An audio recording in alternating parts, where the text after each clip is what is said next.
Fresh Eyes, Andy Grammer. So I put one video out already. That was the part 1. That's a prerequisite to this one. So if you didn't do that yet, go there, and that gives you the chord shapes I'm using here.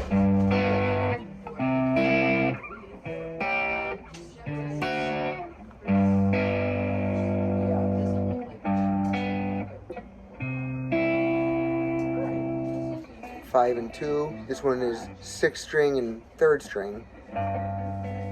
Right, then this here, 3 and 5, moving down a set of strings, and then up to my 7 and 8, 5 and 7. Start over again. Now, what's the differences between this video and the last one is this is a step-up video, part 2, right? Now, how to make it sound more exactly like the recordings, they put this a little percussive guitar percussion in there between the riff. So the riff sounds like this if you listen close.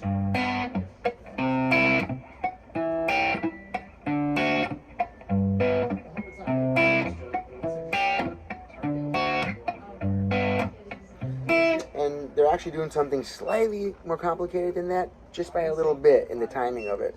But that's going to be another lesson video if anybody requests that. This was another request, so that's why I bumped it up to a higher level.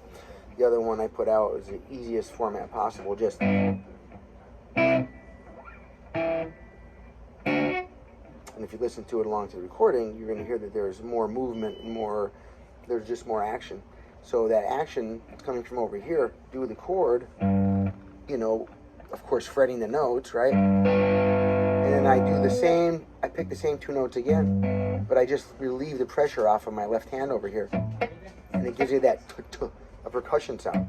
So you got, and I do it on every single chord I make. Watch, every single double stop. By the way, these wouldn't be called chords, they would be called double stops, okay? Okay.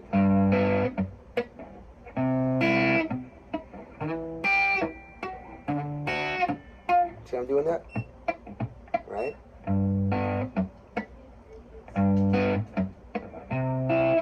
Sounds so good.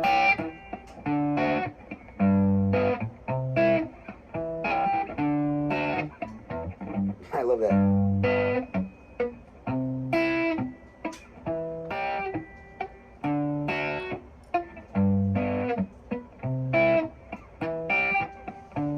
And we work it up from that speed, right?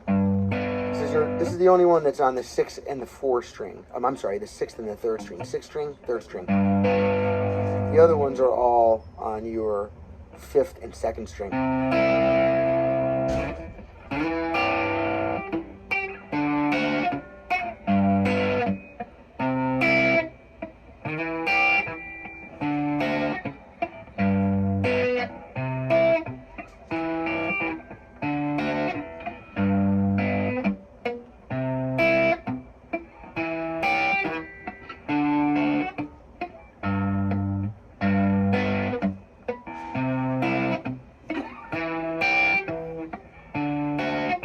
As you work your way up on that, you can make another advancement, make this even a little bit better sounding, by when you take the pressure off your strings, off the double stop. Hear how there's other notes ringing out there?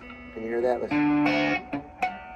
Right? Well, you can lay this finger lightly on the string so that nothing else rings out. You know, that does a lot. It adds a lot to the overall quality of the sound. You know, people say, yeah, you play the song, but you didn't sound so good. Or non-musicians will just say, I don't know, there's something that sounds a little weird or something. They can't put their ear on it, so to speak.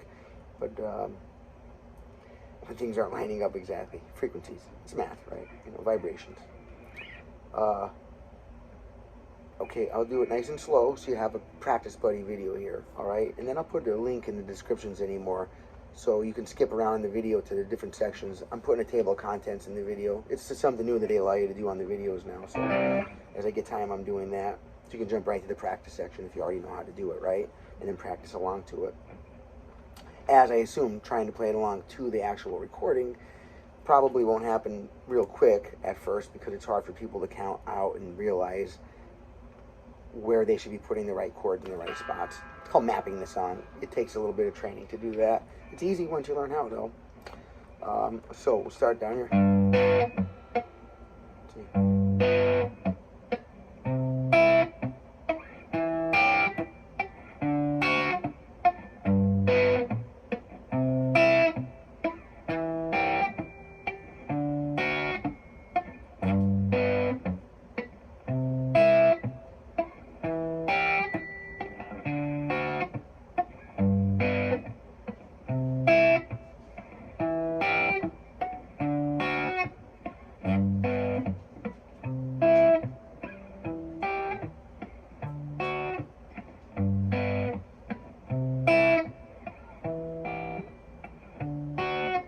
If you're a singer, it's a great song to sing along to. One of the reasons is that this stays the same the whole time. So once you make a muscle memory of, of the actual movement, that leaves your mind open, to do some thinking of singing or the lyrics.